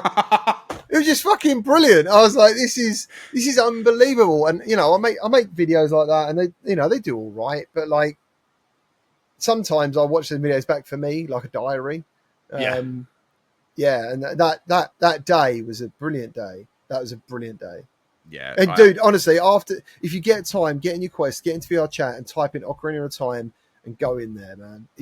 I've never installed VR chat. It's like one thing I was like, I need to give it a go, and I looked at all videos. I was like, no, I don't need to give this a go, because all I thought it was just people falling asleep in a sleep room. No, and dude. people There's just being Daytona. absolute idiots. You can go and play Daytona in there. Ridge Racer, Undertale is in there in VR. Like, I didn't know any of this. Like, mate, it's amazing. so, Jet Set Radio is in there. Mate, I literally looked at the thing and I looked at the videos. I was like, yeah, that is not for me. Yeah, because that's the stuff that goes viral, like Spider-Man in a wheelchair. Yeah, you're like, I'm a sociable person, but not to that extent. Definitely not to that extent. So I was like, yeah, I'll opt out of that one. Yeah, you can go in there, play Doom. Honestly, like VR chat, I never uninstall VR chat. Okay, right, I'm gonna get that installed then. Just from a retro gamer's point of view. So if you go into Ridge Racer, I would do VR chat on PC VR. Okay. When you go into Ridge Racer, obviously enjoy that for a minute, and then right on the board you will see a thing you can press that takes you to Daytona, and then it loads into Daytona's second track, and it is just fucking mental. It runs absolutely perfectly. It's arcade perfect. Mate, arcade perfect. I feel like I've been missing out on something here. Like, this is just watch Gamertag VR, man. Get the bell icon clicked. I won't let you down. I will make VR better for everyone. Yeah. Mate, I did not know that you could do all that in VR chat, because, like I said, I looked at it once. I was like, yeah, no, fuck that. It's the same thing like Gorilla Tag. Like, I'm never touching that. Like, I'm not doing it. You should. I guess. Okay, all right. Okay, not Gorilla Tag necessarily. I installed Gorilla Tag when I got Quest 3. I loaded it up and did the first. I played it for 2 minutes, and I was like, I don't like this movement style. I just instantly hated it. I later have played games like it, like I Am Cat and things like that. But again, it's one of the things where, like, I don't get enjoyment from playing those. I could not sit there and make a video about it that I think anyone would enjoy watching, because you could clearly tell I wouldn't be enjoying it. And you shouldn't be. Yeah, you shouldn't be doing that. Yeah, anyway, it would literally be that. So it's like one of the points where, like, I can't play I Am Cat anymore. I've played it a couple of times and tried doing the missions, and it's the same with Gorilla Tag. I jumped in it for 2 minutes and then I uninstalled it, and now I tell everyone I can't say anyone that anymore. Now I say I've never played it, because I like to have that imagination that no one knows I've played that shit. That most popular. We'll keep it between us. We'll keep it between us. Cut this bit out. Although Orion Drift looks good. That is amazing. That looks a lot more interesting to me, and I don't know if it's because of the art style or just because everyone's not a monkey kind of thing, like coming up to you. I don't know. There's golf in there. There's this the way the movement looks at it. It looks a lot cooler for me. The fact you got balls on your hands, yeah. So like you can actually, cool. Yeah, you can grind. You can get around that way. That's really cool. And you got jets on your arms as well, so you don't necessarily have to keep doing this shit. You know, like, yeah, maybe because we're older, you're like, I don't want to keep fucking flapping my arms around, dude. Mate, I do a 30-minute walk and I already want to go to bed these days. I don't want to be flapping my arms around as well. Like, well, yeah. I just want to stand still and shoot people in VR. Orion Drift has got so much promise. I had a community map. Yeah, I was about to say, you had an event in that the other day, didn't you? I couldn't use it. Like, it was it was crazy. It's the first thing I've done in VR. Yeah, so like, went into Orion Drift, and basically I just got swamped. Just absolutely swamped. I couldn't see where I was going. Just people all around you? Yeah, so in Orion Drift, they do have like a safety bubble, so you can people phase in and out. But the problem was everyone wanted to talk to me. They wanted photos of me. They wanted to chat. and they can hold you. And yeah, like I was struggling to. You're a gamer tag. I was struggling to breathe a little bit, honestly. Like I came out there and I said to my wife, I've never had an experience like that in my life. Never. Like it, You feel like a superstar. if that's what it. The difference is with if you were really famous, people wouldn't necessarily hold onto your back and your face and like try. You know what I mean? Like Yeah, but in a VR game, that's socially acceptable. So it was unbelievable, man. It was unbelievable. Yeah, I yeah. still remember the first time I bumped into you on a VR game, and that was actually Firewall Ultra. You was testing out just after you got back from an event. Nice. And I was like, oh, it's Gamertag. And you was asking questions like, what does the deluxe edition give you? And I was like, well, seems like absolutely fucking nothing because you've got to unlock it all. And it just takes too long for me to unlock it. And it was just, yeah, it was just, that was the first time I actually ever was in a game with you. Yeah. And it did, because of this stupid team jumping, it put you on the other team. And then I think I played it for another 20 minutes because it just got to the point where. You just in a lobby. Servers, yeah, it was pretty much that. Yeah. And then the other team had no one to talk to. So it went from like talking about a game and you asking questions to like, okay, well, no one really gives a shit about this game anymore, clearly. It's a shame, man. But yeah, that's pretty surreal. Yeah, I can imagine that giving you a bit of a headache. I remember someone posted in one of the discords, there's like, why is Gamertag showing up in this game? He was like, oh, he's got an event going on in there at the moment. I was like, oh, that's pretty cool. And yeah, well, happy to hear it went well, maybe a bit too well. Yeah, man. It was so. I mean, when's the next one? It was a learning experience for them as well. They'd never done it before. They were like, we've never had like. I don't want VR YouTuber. Yeah, I guess just say that. Yeah, like someone who's got a bit of a following, and they gave me like a special name tag, and I think that just caused craze because everyone was like, "Are you a YouTuber?" Yeah, and then just words spread, and it was brilliant because like we all went and did things together. But there was when you got 75 people on like, in the same world, which is technically very incredible to see on a quest. Like that is amazing. But yeah, it was. As I said, it's the first time I came out of VR, and I said to my wife, I was like, I can't even talk for a little while. I just feel exhausted. it was amazing and new. So yeah. Do you get that when you go to like? Do you ever see that when you go to like, certain events and things like that in real life, or is it? No, man. Like, obviously, I mean, you're not going to have loads of people coming to you, but I'm sure you get people come up to you. Like, oh, you're a GTA doing kind of thing. Yeah. I think the one thing about those when it first started happening, I used to feel the one thing I realized is that people, how can I put this? People find it a weird interaction when you don't know who they are. Yeah. So like they say, "All right, GTA doing, man?" Blah blah blah blah blah. What? I'm this person. Yeah, it is. It's like you say I'm, you know who, and then you feel a bit deflated when they're like, I've never heard of you. Oh no, not that. Like they. Oh, okay. No, so they come up to me and they'd be like, "Hey, GT, like, you know, blah blah blah," and we talk about stuff. But in my first interactions, I was like, "Oh, who are you?" And oh, okay. We did mean the same thing. I just meant it from like the person's perspective. Yeah, so they would be like, "Oh, I'm," you know, like sometimes they feel a little bit deflated because, but at the end of the day, they'll have a username. So I don't know their real name. And all that kind I don't of know what stuff. they look like. So what I stopped doing was asking. I'd be like, because they don't necessarily care. They're like, oh, they want to talk to me, and then we talk about VR, and we talk about their favorite games, and we have a photo, and it's great. But yeah, I soon realised that you can basically kill like the conversation flow by going like, "Who are you?" Like, and they're like, "Yeah." So I kind of stopped that and just accepted. And I don't want to sound like I'm important, but I don't know how to put it really without sounding like I'm some sort of celebrity. But like, they're just there to interact. You know, they want to have a real conversation, talk about VR, talk about why we love it. So yeah, that was something I learned pretty early on, was to stop going, "Who are you?" Like, because first of all, it's like anyone in the street, if they come up to you and be like, if they said to you, you know, if they knew you and you didn't know them, you'd be thinking, well, that's a bit weird. And that's what it was like, first of all. But now it's pretty cool. You know, I bump into people in bars. I met some people. I went to buy some trainers once. There was a guy in there, and he ended up being like one of the top 20 Beat Saber competitors. Yeah, because I love, obviously, as I say, like I'll talk to them like, "What do you love about VR? Like, what do you do in VR?" Blah blah blah. And he told me that. But bless him, he was really shy. Like, because I was buying something, and he went, "GT." I went, oh yeah, man, yeah, GamertagVR, yeah. And then he just clammed, like, and I was like, right, I've got to carry this. I've got to Yeah, carry yeah. this now because I feel bad. That was awesome, man. Like, when I come away from those situations, it's an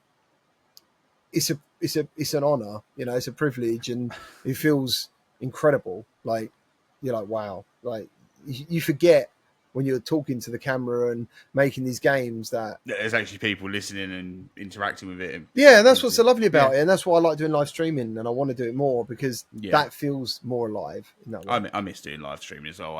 I started doing live streaming to do charity streams and things like that. Yeah, And that's cool. I did those. I did like a 24-hour stream. I did a live stream for hearing dogs, and then I did one for like a whole group stream of raising charity. I think we raised like $1,000 for that, and it was just I love doing that side of stuff. But the amount of effort and work—not effort, that's the wrong word for it—but the amount of like planning and prep that went into all of it was insane. That'd be months of prep to have like this one thing where it's like I'll be staying up for 24 hours and I'm going to be absolutely shot all of next day.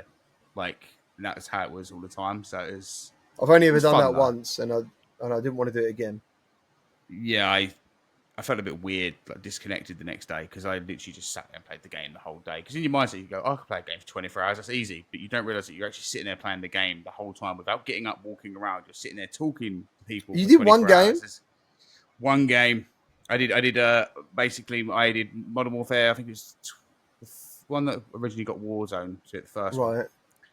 And I did that for 24 hours straight. And my plan was to try and get as many guns, gold, to like try and get the I think it's the Damascus at the time. And I think I got one. I think I got one whole thing diamond and things like that.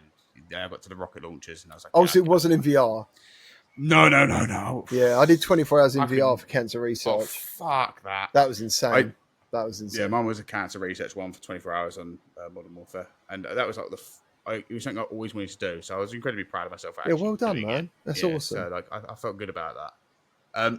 Going back to meeting people, things like that, and people being nervous. I say nervous. It's more so I don't like starting conversations with people I've never met before. I find it incredibly awkward.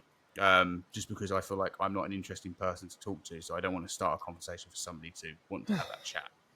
Yeah. Do you feel that? I feel like you can relate. Do you feel Mate, I have no problem starting conversations. My play, my wife's like, you're the guy who makes friends everywhere you go, because I'm really interested in people. I love to like. It's weird. I think, how did you get here? Like, I kind of think that. Like, what are you doing here? Like, what's your? I don't know. I always find people. I find people fascinating.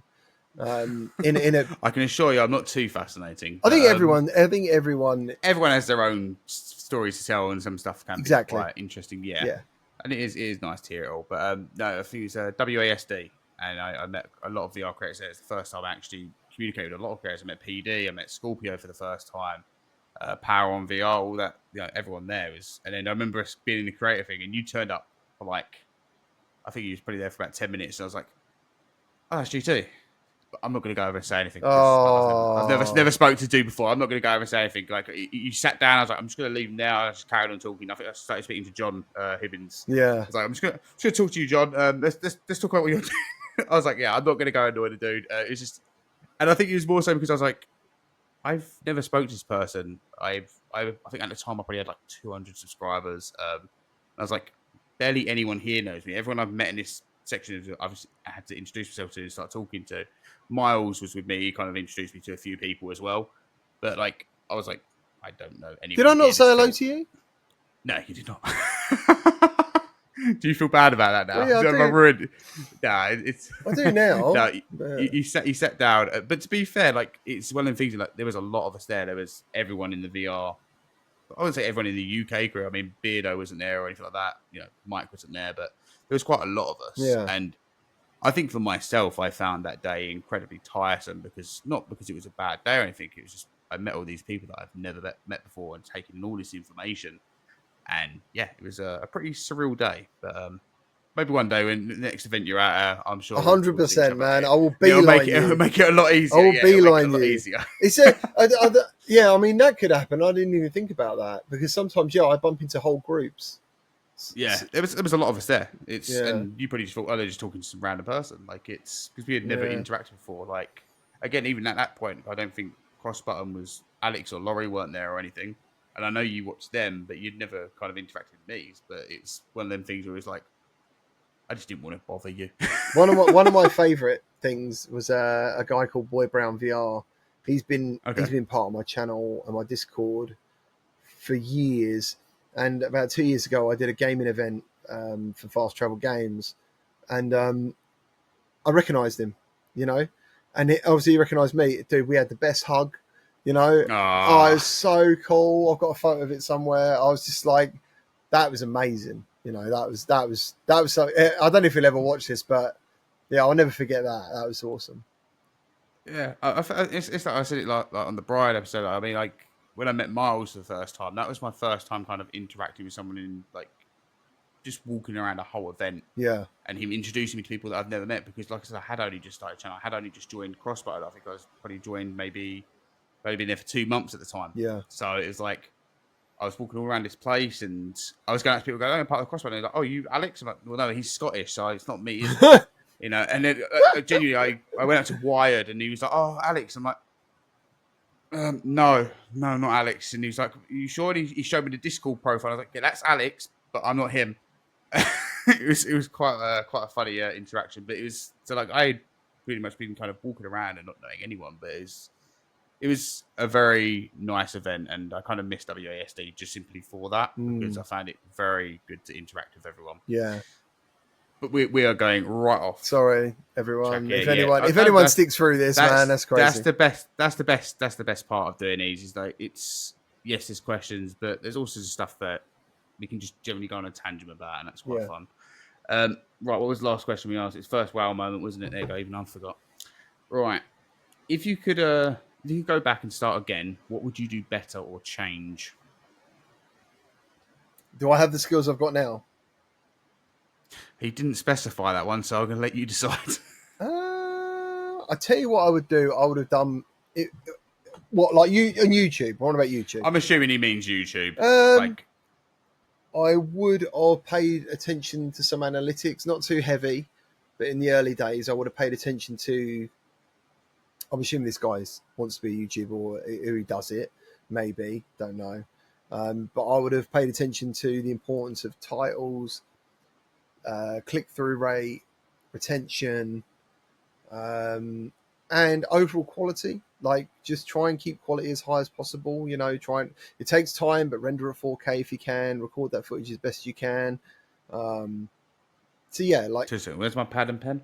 Just things like that. Like click-through rate was a big one for me, like a big win. I managed to up my percentage by like 2% overall, which 2% doesn't sound a lot, but that's like millions. In the grand scheme of things, millions. It's potentially millions of views.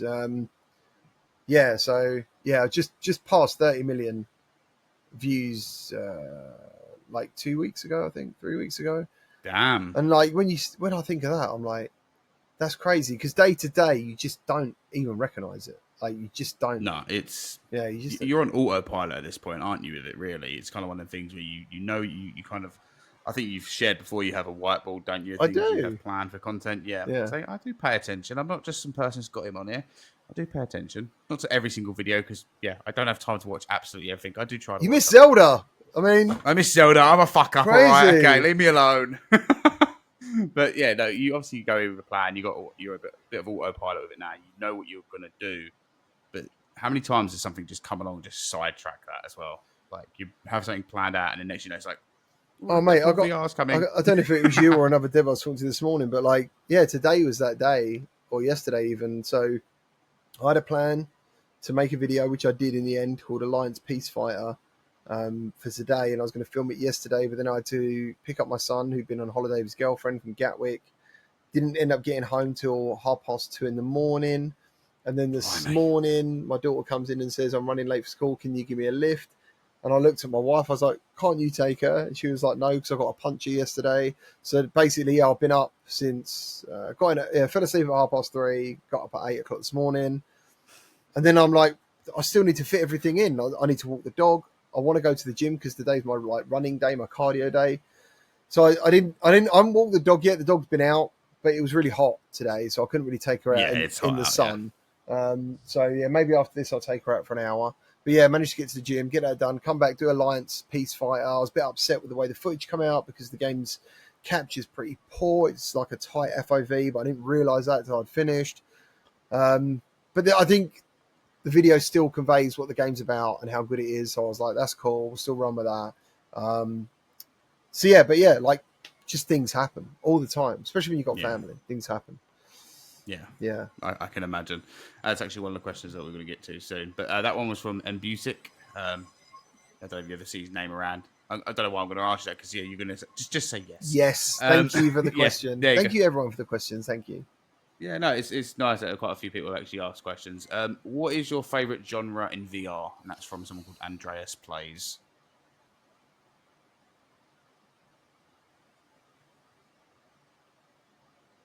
No, I'll cut down your thinking time. Okay, it's got. I gotta say, it's got to be first-person shooter. But like second to that, I want to say horror because like it can be so. I think you get so much. I like feeling emotion. You know, when I'm terrified to do something. And there's two games that have done that, and that's Phasmophobia and Madison VR is just like that. Game is absolutely next level horror for me. Don't talk to me about Madison VR. I'm still traumatized. Unbelievable. Literally the whole time playing it like that. It's unbelievable. And I fell over while playing it as well. Yeah. Oh. I got jump scared, and did one of the first jump scares, and I fell back onto a sofa. That's awesome. At least the sofa was there. Yeah, it was. The only other game that did that for me was Propagation Paradise Hotel when the zombie comes to the door at the beginning. I didn't expect it. What a great game. I want part 2, and I want it like yesterday. Just give it to me now. I know, man. You're holding out on me, so I am looking forward to their non-VR game, but at the same point, it's like you could be making Paradise Hotel 2. I said that to him directly. I was at Gamescom, and they were like, "Oh, we want to show you our new game," and I was like, "If it ain't Propagation Paradise Hotel Part 2, dude, I don't know if I want to hear it." Yeah. And then he showed me Vestiges or something, this board game, and I was just like, man, what the hell? Because Propagation is actually such a great zombie campaign game, with so many great moments, and then it just stops so abruptly. It's unfair. It's unfair. I think the ending to it is, and I say this in a nice possible way of one of I've ever seen, is like the ending was the most disappointing point to that, to the whole game. Like, because I was loving every minute, and then it got to ending, I was ready to go up, and like I was like, okay, this is gonna be great. Yeah. Spoiler there. I didn't really spoil it because I haven't went into detail, but I was like, okay, what's next? And it just stopped, and I was like, what the fuck? Yeah. Like you just pulled my leg, right? You're gonna do a black screen, and that's gonna load the next chapter. No. To be continued. And I was like, okay, when? And I went online and searched. I was like, this has been out for a while. So when's part 2 coming? Like I know. Crazy. So I played it on PSVR 2 for the first time. So it'd already been out I feel like a year before that, wasn't it? I'm not sure, man. But yeah. Yeah, something like that. But yeah, so that was from Andreas Plays. Thank you. The next questions are some of these ones I think are quite good questions because it relates more to you as a person, your life, and how it kind of interacts more with working in like the VR space, things like that. So the first one is, does Mrs. GT like gaming just as much as you? I think they've asked that more so due to your interaction, how you can buy it. No, she doesn't. No, at all? She does play. We do play the Wii U sometimes, and like we play Mario Party. But in general, no, she's not a gamer. Fair play. I don't know. I think I like having a gamer partner. I know. That's what I told you earlier. I was like, man, that's amazing. I think I enjoy that side of it. Like, because I'll be like, I'm just gonna go upstairs, and be like, yeah, it's fine. I'm just gonna crack on with this one. I'm very lucky in that sense. Like, she's never said. Oh no. She's so supportive. So yeah, that's the thing. You want someone that's supportive and pushes you to do these things. If you've got someone that's like, oh, well, you can't do that, and yeah. No, she's excellent in that way. Well, exactly. That's all you need, then, mate. The other thing somebody asked, this is actually these are all from the same person. So that was from Alias Link. And he said, when did you make all things associated to gaming your work?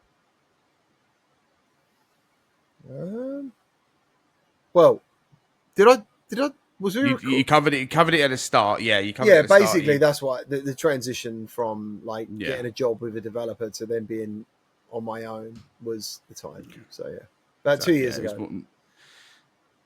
I'm assuming that jump was incredibly scary to make, even in the first thing, like leaving a secure job just to go to work for a developer alone. If B Haptics, if I hadn't done the thing with B Haptics, I would have just gone and got another job and just done this like as I did before, as and Yeah, when. as a hobby when you can do it, kind of thing. Yeah. It would have just been See that. where it went, kind of thing. Yeah, Yeah, yeah. fair play. All right. Last question is: how do you combine family life with your work? Because most of the time, it doesn't look like an 8 to 5 day job. I would say like, Because let's be honest, we're recording this at the moment at 8 o'clock at night. yeah, I was going to say, so being self-employed, like there's no real off switch, so you have to make it. Yeah, So my off time is basically in the mornings but I get up at 5:30, 6. I get my dog walk. I try and do a 5K walk with my dog, get back, get to the gym, get home at 10. Then I start my work. And then, yeah, like I could be here, I don't know, sometimes till midnight, and it's weird because on the channel, it might be a video once every other day. But yeah, like when you're reviewing a game, and I feel like my position in the community is I want to be someone that people can rely on. And sometimes in the comments they're like, actually I think this game's really good, that's cool, but I've still got to make sure that what I say is how I feel exactly, and I've yeah, fully investigated the game. Because one thing that used to annoy me was when someone would play a game for 20 minutes and say this is the best VR game of the year, things like that, and then I'd be dropping a video and I've completed it and I've put in 12 hours, and their views would be a lot higher than mine, and people were like, this game's amazing. And I used to think, right, instead of being annoyed at the fact their views are absolutely crushing mine, for my peace of mind, I need to make sure. be the reliable source. Yeah, I just need to make sure the content I put out, I'm happy with. Like, Yeah. I'd be looking for my channel. That's what I'm saying. Like, that's why I make what I make, because that's the content I'm looking for. That's what I think everyone should do. Is if you want to Yeah. do something, you do it because maybe there's a market for it. And I feel that I'm heavily experienced in games. I've been playing games all my life on every platform, still do. And that's the thing. Like my wife's like, you never stop gaming, because my rest from VR is more gaming. Like It's relaxing, it's, doing what you enjoy. yeah. I've always thought maybe it's just better than TV. Even though I love films and TV, like you're interacting, like you're making that stuff happen, and you go on all different adventures and places. And yeah, I don't know. I just think what an incredible time to be alive in general. Just watching that uprise from Yeah. like 8-bit to where we are now is just insane. Sadly, I mean, we're in quite a dire strait with gaming just in general at the moment. I think just every time I see news of like layoffs and games being cancelled, things like, I find it incredibly sad. Like gaming has been one of them things. It's like been a solid rock that's always just been there for me to kind of like pass the time. Shit's got bad. Let's go play a game. Do you know what I mean? It's like just seeing how the industry is at the moment. It's like, man, this is gut wrenching every single time. So it's rolling the dice, dude. Like these companies, they have success, and then they try and like bigger, better, faster. Whatever it's going to be, one of those categories or two of those categories, and maybe that does well. Then they try again, and that one just doesn't succeed. And then suddenly you've got all these people who still need to be paid, and the game isn't selling. And yeah, it's horrible. It's terrible. I think another thing as well now, like kind of disparage, is like now more than ever, TikTok, social media, everything like that plays so much more of a part than just normal general marketing. Yeah, like I mean, it is marketing, isn't it? Really? Yeah, but I mean, like a game company can do their own marketing, but that will do absolutely nothing. Because then somebody could do a TikTok video of them just doing a stupid thing over a game, and next you know, that game sold 10,000 copies just because of that one stupid video. Yeah, like I can't. Yeah, I've bought more horror games just because I've watched someone play it on TikTok than I have because somebody said, "This is my horror game coming out. Go check it out." Yeah, and it's one of those things. If there's something I believe crazy. in, it's the power of like good content creation. Like I absolutely, that's why I started my own company doing that stuff. But the problem with my company is I have to play test the game because it's no different from my sponsorships. I need to make sure that the game these guys, you're not pushing something you don't. Yeah, and we're not taking money from developers for a game that, all right, we'll make money. The content creators make money, but the devs won't make any money. So I'm like, it's got to be a win-win-win scenario, or I'm out. And that just doesn't happen very often. It does happen, but it doesn't happen very often. You have a very high catchment. You're basically like PlayStation's QA, but mate, a bit more stricter by the sounds. They fucking hate that. if I was in there. I'd be like, take this game off the store. Yoshida, this is rubbish, mate. We don't want that. They need it. They need Yeah. it. They need someone like that. They need someone like that that's invested in VR. But this is not what we need here. This is not going to help us do anything. Yeah, So, I offered. yeah. I actually did offer. I offered, and did they come back to you? no, You didn't get a response at all. no, Damn. no. All right. Well, I mean, that's all of the questions. Thank you very much to everyone who took the time to write those questions. Yeah. Thank you. They've had some time to throw in questions. I even asked again today. We had one more, and it's just, I appreciate it a lot. Every time we do an episode like this, I will always ask you to ask some questions because some of them may never get an answer. I've seen your comment section. Someone could ask a question. It's you may not get a time to respond back to it just simply because of how many comments you get on one single video. Otherwise, you would never stop working. Let's be honest. I do try. I do literally. No, yeah. that wasn't a jab. No. I do really try. Like, because I hate the. That's one thing I try and do as well. Like, because I think someone's going to take the time to comment. I should take the time to respond, but there has to be a line because, as you just said, and unless my channel started dying because I spent so much time replying to comments, like there's a never-ending flow of comments. So I'm very lucky though. Like, I hardly get any hate. Like, I get real balanced people. Even with Zombie Army, there was a guy and he was like, GT, I rarely don't agree with your opinion, but I think this game is a lot better than what you think that you said it is. And I was like, have you only played the first level? And he was like, yeah. So I'm like, okay. Come back when you get to when you get to the end, and maybe you'll see my overall thing of like, I actually just said the game is okay. I didn't. Yeah. That's all it is. It's okay. But that was a nice conversation. It's not hate. It's not what the fuck are you doing? Anything like that. People are really balanced. You got a bit of hate for the Dig VR review. That one's quite funny. Which one was that? I don't know. Maybe you put in a comment at somebody. The comment didn't make sense, but it's pretty much like, you don't like anything kind of thing. Oh yeah, I get some of that. Yeah, like, I don't know why you make VR videos anymore. Yeah, do you even like VR? Do you like VR? And I'm like, I do, but I also want to make sure I know people work. I know the value of money. I've plenty of times in my life I've not had any, and people around me haven't had any. And I think, if you're going to buy something, spending £20 on a game that's only going to give you, whatever it's going to be that good. Yeah, exactly. Yeah, that's what it is. And that's I think that's what people need to remember with this stuff. It's, yes, the feedback is there for the developers, for them to take note on for whatever they do next and what they do with it. Hopefully they listen. But at the same point, you are looking out for the viewers. It is that you care. You genuinely I want to care. go back to your earlier question with an added thing of like why I guess I do this. I feel like I'm serving someone. I feel like I'm serving the community. That actually is probably the superpower that keeps me doing it. I feel like I think that's a good reason to do so. Look, you do. You have I see your posts come up on YouTube or your videos, and every time you've always got someone that's going, "Thanks, man. I'm always here. I trust your views." Yeah. Like, that alone is enough just to keep going. Like, even when someone comments on one of my videos, really enjoy this. Look forward to the next one. Enjoy your reviews, things like that. That's it. That is enough to make you go, okay, I'm going to keep on doing this because you know someone's enjoying. You know someone's getting something back from it. Yeah. And I think that's really special because at the end of the day, like you said, even though people think you're just putting out one video, that's testing the game, that's playing through the entire game, that's finding everything that you can possibly find out about the game, then editing it, doing voiceover, doing all this stuff, finally checking it, going back, re-editing because something just sounds wrong on that one bit. You re-edit it. There's a lot of faffing around when it comes to editing, and there's a lot of work that goes into it. And sadly, it is a thankless job a lot of the time. It does feel like that. Yeah, I think people genuinely do appreciate what you do. Yeah, I think you realise that, and I think you know that. But I also think sometimes when shit's a bit dark, I think you'd probably be like, "Nah, this is." Do you know what I mean? Sometimes. It kind of hits, doesn't it? Yeah, yeah. Because I think you're human. You're not an emotionless robot. Although some people might think you are. Maybe they do. Yeah. GT bot. I bet you've got that in your Discord, haven't you? GT bot. I haven't got a GT bot. Okay, cool. Right. We have got a bot. Me 6, I think, is just the one everyone has. Oh, okay, you haven't changed the name of it. There you go. I didn't even know you could. I've got moderators, so I don't even know what to do in there. So they literally look after it for me.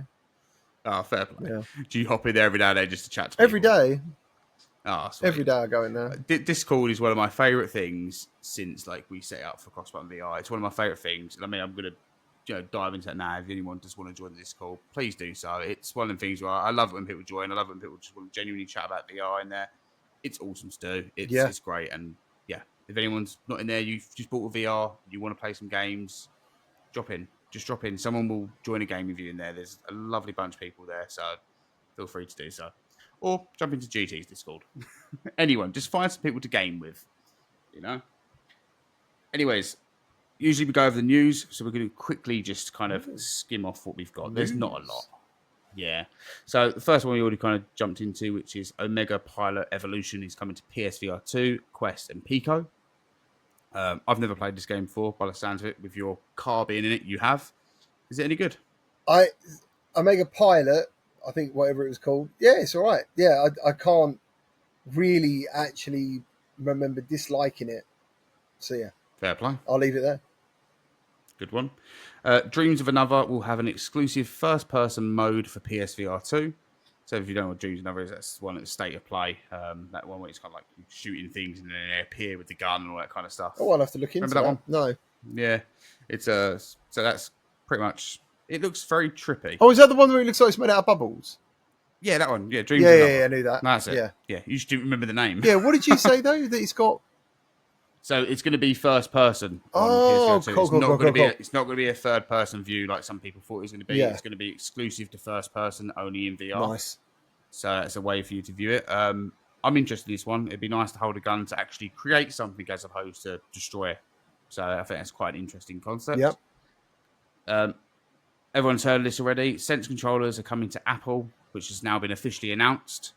I do think it would be very, very funny if it turns out that you got to have an Apple Vision Pro to get it. Yeah. Yeah, like because people were talking about it, and I was like, how bad would it be if they say these controllers that you buy from Apple, they're only compatible with the Apple device. Yeah. These will not be compatible with your PSVR 2 because we're all looking at it like, oh, we could buy sense controllers for our PSVR 2. And I don't know. I'm waiting until they release and I hear things before I'm like, okay, they officially work kind of thing. I'm too anxious. We've been burnt too many times before with stuff. It's just an interesting thing for the PSVR 2 controllers, and I'm not knocking how they work or anything because the adaptive triggers are fantastic and all that stuff. Yeah. But I know there's some people who actually can't use them because their hands are too big because of the rings. Yep. And then your thumbs. I also find certain games as well being a big issue with them. Beat Saber alone, I can't play Beat Saber on the PSVR 2 properly. I can't get. I play Beat Saber on Expert. I cannot do it with the PSVR 2. Yeah, they're just and I find the grip triggers a bit too thin. Like they're very in. You know, like I remember when I first got it, I was like, this is going to be weird because I feel like I'm pressing them when I'm not. But yeah, I mean, end of the day, if they make extra sense controllers for everyone, that'd be cool. I mean, everyone was trying to guess the price of them. They were bringing into 90. I think they're going to be about £90 each, Yeah. just simply because Quest controllers are about £80 each. I think people would say the sense controllers have got a lot more added stuff to it, which they have. So I think you're probably going to be looking at £90 to £100 a controller. Yeah, people are going to kick off about that. 100%, but I genuinely think that's the price you're going to be paying. So it's either buy them for £200 or buy another headset for $379.99 or whatever it is now. Is it $359? I can't remember. Price keeps dropping. Yeah, it's incredible value. Yeah, it is. It's one of the things I highly recommend people pick up because even if it's your first foray into kind of VR, it will open the door to just what a magical thing VR can be. And I think that's it. Like VR is a thing that can help you through a lot of stuff. Like you can have a really bad day, you can put on that VR thing, you can escape from it all, and you feel perfect. You come out of that headset and you're like, what was I even annoyed about? It's crazy how that works. Yeah. So yeah, definitely, if you are in a position to do so. I mean, if you're listening to this, you probably already have a VR.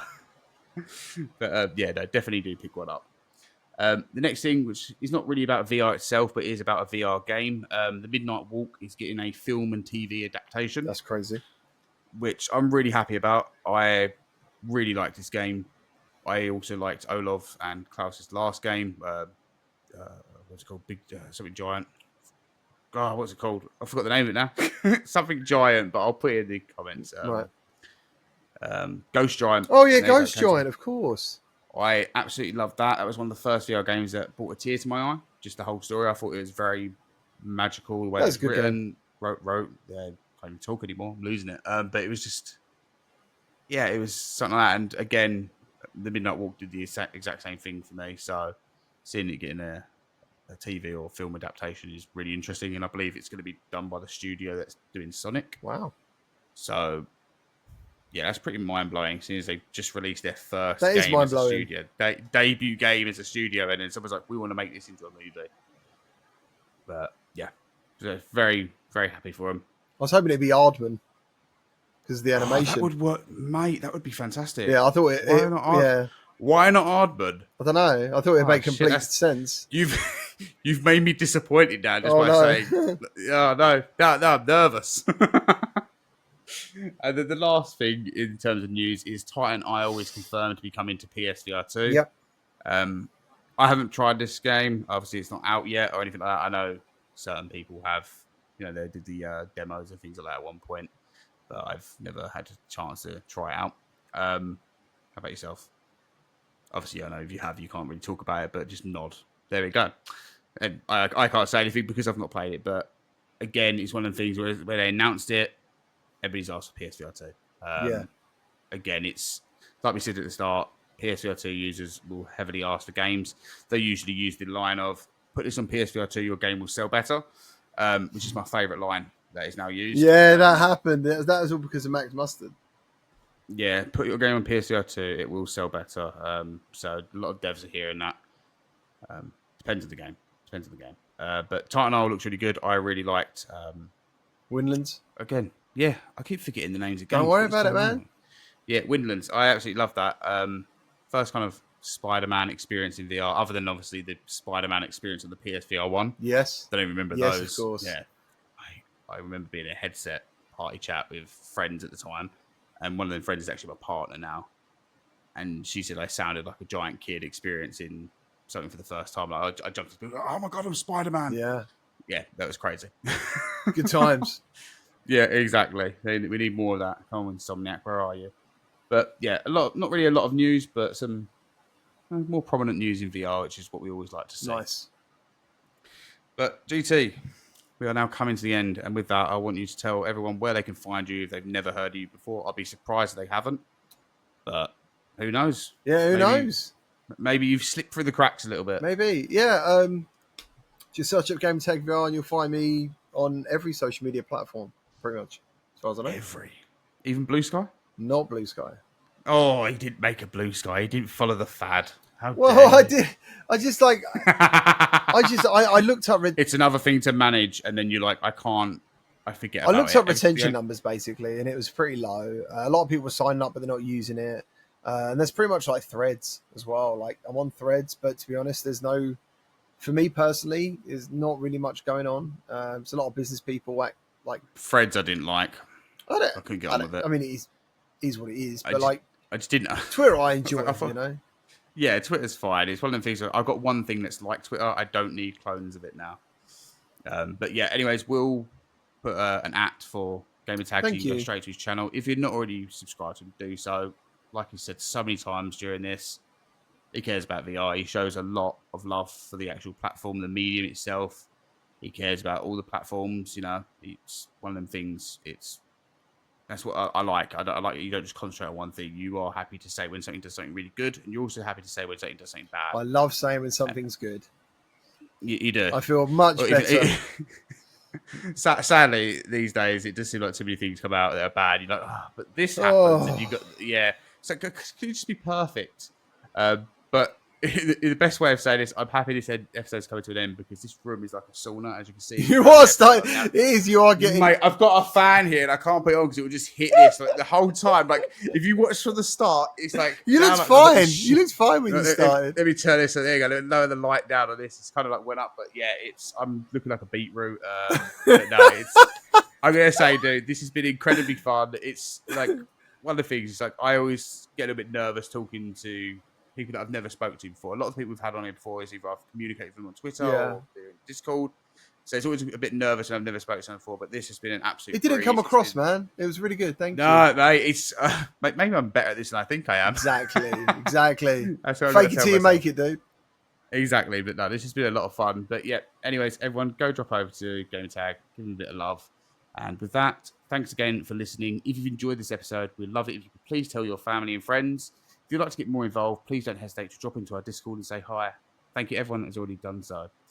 Until then, I've been your host, Reece, and I've been joined by GamertagVR, and we'll see you all again next time. Until then, Bye. it's goodbye. Bye.